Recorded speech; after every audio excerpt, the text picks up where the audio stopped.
She was the ultimate symbol of female independence, the Hollywood royalty who swore to the world she would never get married. Marlo Thomas had it all: fame, fortune, and a life perfectly curated for one. But in a single unscripted moment on live television, that resolve shattered. Why did America's sweetheart suddenly trade her freedom for a chaotic life with 5 stepchildren and a man with a broken heart? The truth behind her transformation is far more emotional than the headlines ever reveal. To understand why Marlo Thomas's eventual choice was so shocking, we have to rewind the clock back to the golden age of Hollywood and the shadow of a giant. Born Margaret Julia Thomas in Detroit, she didn't just grow up in show business. She grew up in the court of a king. Her father was the legendary Danny Thomas, a comedy icon and a devout Roman Catholic with old-world values. For Marlo, being Danny's daughter was both a blessing and a heavy burden to bear.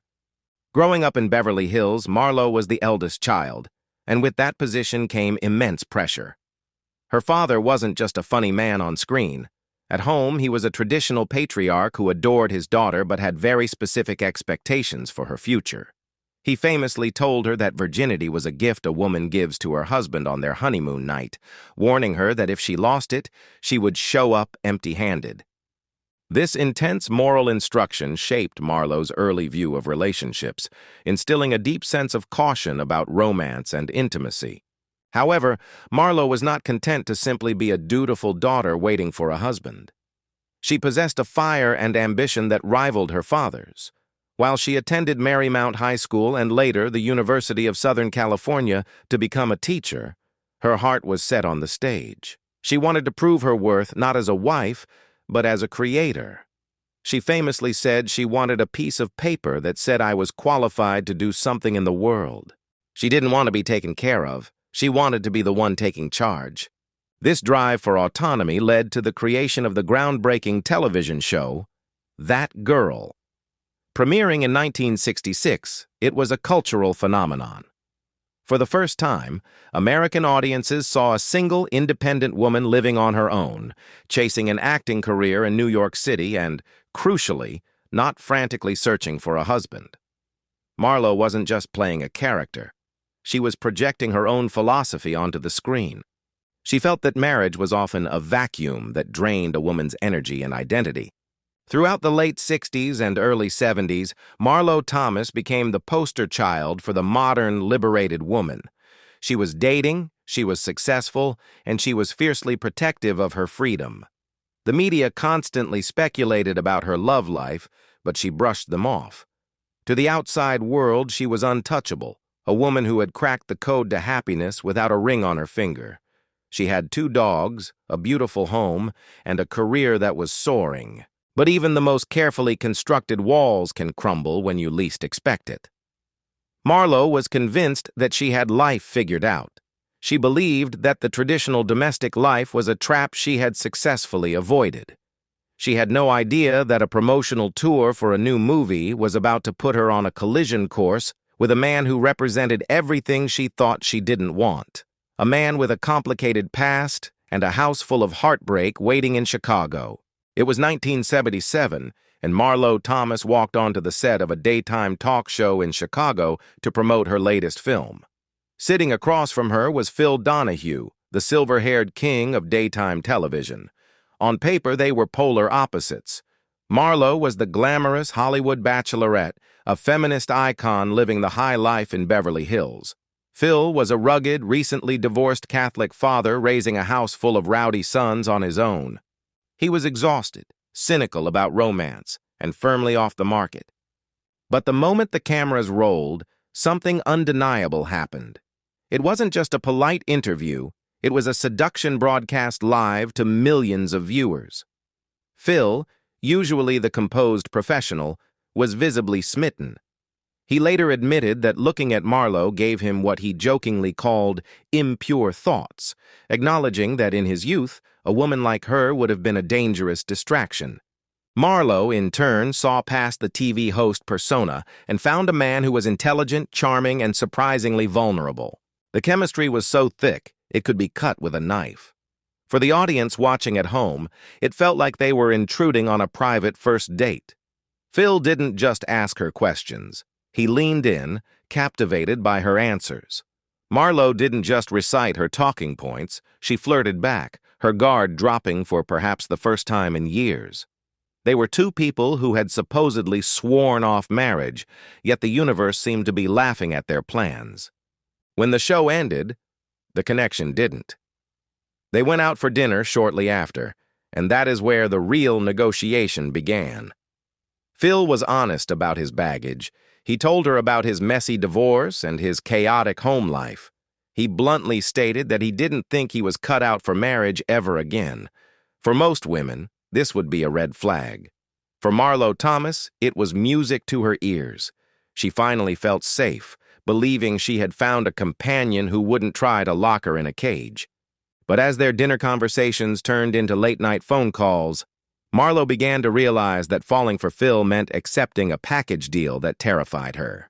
The romance blossomed, but the logistics were a nightmare. They were living in two different worlds, literally and figuratively. Marlo was entrenched in the entertainment industry in Los Angeles, surrounded by agents, scripts, and red carpets. Phil was anchored in Chicago, managing a demanding career while playing both mother and father to his sons. The distance was one thing, but the lifestyle clash was an entirely different monster. Marlo described her life before Phil as a quiet, curated existence where her biggest responsibility was caring for two dogs. Suddenly, she was staring down the barrel of becoming a stepmother to a brood of adolescent boys. The transition from independent starlet to a potential matriarch of a large family was daunting. She famously quipped that she went from having two dogs to having 4 boys and a husband. The fear wasn't just about the work, it was about the loss of self. She worried that the domestic burden would extinguish the flame of their romance, turning them into tired roommates rather than passionate lovers. However, their maturity played a crucial role in navigating these choppy waters. Marlo was in her late 30s, and Phil was in his early 40s. They weren't naive 20-somethings looking for a fairy tale. They were seasoned adults looking for a partner. Marlo noted that they weren't burdened by the pressures that young couples face, the desperate need to build a career or the panic to find a mate before time ran out. They had already built their lives. Now they had to decide if they were willing to dismantle parts of them to fit together. Trust became the bridge between their two lives. Phil didn't ask Marlo to quit her job or become a housewife. Instead, he invited her into his chaos, hoping she would stay. Marlo, seeing the love Phil had for his children, began to soften. She realized that his dedication to his family wasn't a liability. It was proof of his character. But even with deep love and mutual respect, the shift from girlfriend to wife and stepmother required a leap of faith that Marlo wasn't sure she could make. Was she ready to trade her peaceful solitude for the noise of a family dinner table? Ultimately, the decision to marry wasn't about settling down. It was about stepping up. Marlo and Phil realized that their hesitation came from looking at old blueprints of marriage that didn't apply to them. They were two successful, fully formed individuals who didn't need each other for survival, but desperately wanted each other for companionship. They decided to throw out the script that society had written for husband and wife and write their own. They made a pact to prioritize their connection above all else. Marlo understood that marrying Phil meant accepting his past, but she also realized that they could build a future that was entirely unique. They focused not on what they feared marriage would take away, but on what it could add to their lives. The wisdom of their years allowed them to see that independence and intimacy didn't have to be enemies. The wedding marked the end of Marlo Thomas, the eternal bachelorette, and the birth of a new power couple. But the honeymoon phase wasn't just about romantic getaways. It was a crash course in reality. As the celebrations faded, Marlo had to face the very real, very loud, and very messy situation waiting for her at home. She had conquered Hollywood, but was she ready to conquer a house full of teenage boys? Stepping into the role of a stepmother is difficult for anyone, but for a woman who had spent her adult life prioritizing her career and personal space, it was a culture shock. The transition was abrupt. Marlo found herself in a home dominated by testosterone, sports, and the boundless energy of Phil's sons. The quiet sanctuary she was used to was replaced by a bustling hub of activity where privacy was a luxury. Phil watched with bated breath, worried that the domestic burden would drive his new bride away. Instead, he witnessed a transformation. Marlo didn't shrink from the challenge. She organized it. She brought a sense of structure and warmth that the household had been missing. Phil noted that dinner times, once chaotic, became opportunities for connection. Marlo insisted on gathering the family, turning meals into a time to talk, listen, and understand one another. She navigated the delicate balance of being an authority figure without trying to replace the boy's biological mother. Drawing on the deep family values instilled by her own father, Danny Thomas, she treated the boys with respect and genuine interest. She wasn't just the famous lady from TV, she became a stable, caring presence in their lives. However, blending a family is never a seamless process. And Marlo soon learned that maintaining a marriage in the spotlight required a secret weapon that most couples ignore. In an industry where marriages often have the shelf life of a carton of milk, Marlo and Phil became an anomaly.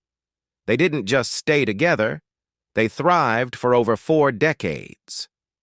The world watched in awe, wondering how two high-powered celebrities managed to avoid the scandals and splits that plagued their peers. The answer, according to Marlo, wasn't just romance. It was a strategic alliance based on brutal honesty and a very specific rule of engagement. They developed a philosophy that Marlo jokingly described as never go crazy at the same time. They understood that life would inevitably throw curveballs, from career slumps to health scares. The agreement was simple. If one person was panicking, the other had to be the anchor. If both lost their composure simultaneously, the ship would sink. This pragmatic approach allowed them to navigate the turbulent waters of fame without turning on each other. They allowed each other the space to grow individually, refusing to clip each other's wings to fit into a traditional box. Their partnership was so successful that they decided to investigate the very concept of enduring love. They co-authored a book titled, What Makes a Marriage Last?, interviewing other long-term celebrity couples to find the common thread. Through this process, they reaffirmed their own bond. Marlo realized that the passion and the battle were 2 sides of the same coin. You couldn't have the deep, abiding trust without fighting through the difficult moments together. For Marlo, the skepticism she felt in the 1970s about marriage being a trap had completely evaporated.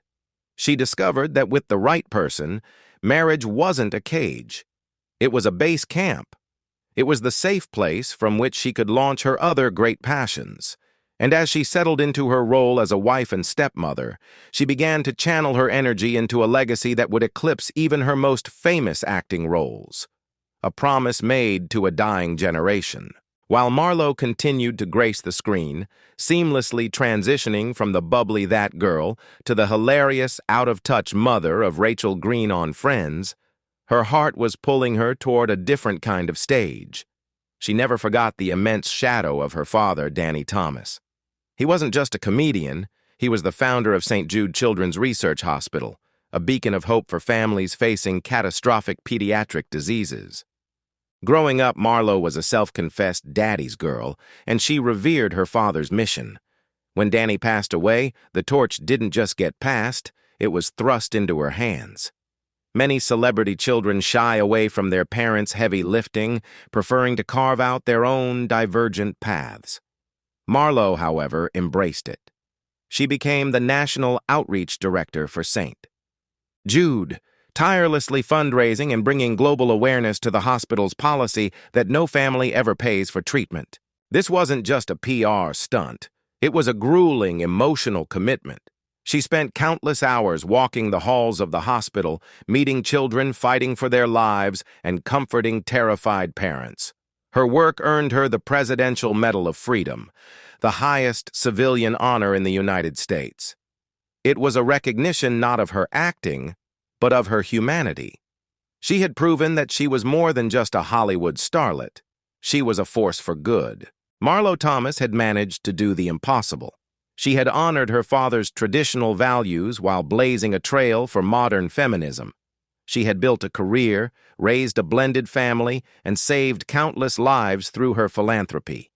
But as the years advanced and Phil's health began to decline, Marlo faced the final heartbreaking test of her vow to love and to cherish until death do us part. In a town built on facades and fleeting flings, Marlo Thomas and Phil Donahue committed the ultimate act of Hollywood rebellion. They stayed together. As they entered their golden years, the narrative around them shifted from unlikely pairing to living legends. The couple that everyone predicted would fail became the teachers for a new generation desperate for connection in a digital age. They didn't just drift into a quiet retirement. They turned their enduring love into a case study, proving that the spark doesn't have to fade when the hair turns gray. Their later years were defined not by the red carpets they walked, but by the quiet moments they shared away from the cameras. They openly discussed the reality that happily ever after is a choice you make every single morning. Marlo, the woman who once equated marriage with a loss of freedom, found a different kind of liberation. She discovered that true independence isn't about being alone. It's about being secure enough in yourself to fully let someone else in. They faced the inevitable slowdown of age with the same humor and grace that defined their careers. Marlo continued to be a fierce advocate for St. Jude, ensuring that her father's legacy would outlive them both, while Phil remained her steadfast supporter, the guest who would never let her die on air. Their relationship became a sanctuary, a private world where the pressures of fame couldn't penetrate.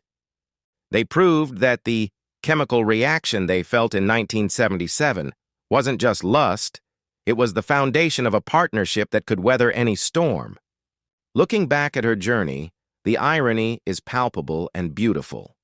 The icon who taught American women that they didn't need a husband to be complete ended up showing the world what a healthy, supportive marriage actually looks like. She didn't compromise her identity for Phil, she expanded it. She remained that girl, fierce and ambitious, but she also became a partner, a stepmother, and a matriarch, weaving these contradictions into a rich, fulfilling tapestry of a life well lived. Today, Marlo Thomas stands as a singular figure in American history. She is no longer just the bubbly actress from the 60s or the feminist firebrand of the 70s. She is a survivor, a philanthropist, and a symbol of integrity in an industry that often lacks it. From the moment she defied her father's expectations to become a star, to the moment she defied societal expectations to marry a single father of 5, she has done it her way. Her story teaches us that life isn't about following a script written by others. It's about having the courage to write your own, even if that means changing the plot twist halfway through. Marlo's journey proves that you can have the career, the freedom, and the family as long as you are willing to work for it. She found her Prince Charming not by waiting in a tower, but by building her own castle first. Whether she is remembered as a comedy queen, a champion for sick children, or one half of a legendary love story, her legacy is undeniable. She didn't just entertain us, she showed us what is possible when you lead with your heart and stick to your guns. What do you think was the most defining moment of Marlo Thomas's incredible life? Was it her groundbreaking role as a single woman, her tireless work for St. Jude, or her inspiring marriage to Phil Donahue? We want to hear your thoughts. If you enjoyed this deep dive into the life of a true Hollywood icon, please hit that like button and subscribe to our channel. We have a treasure trove of captivating stories waiting for you, so don't miss out on our next video. Let us know in the comments below who we should feature next.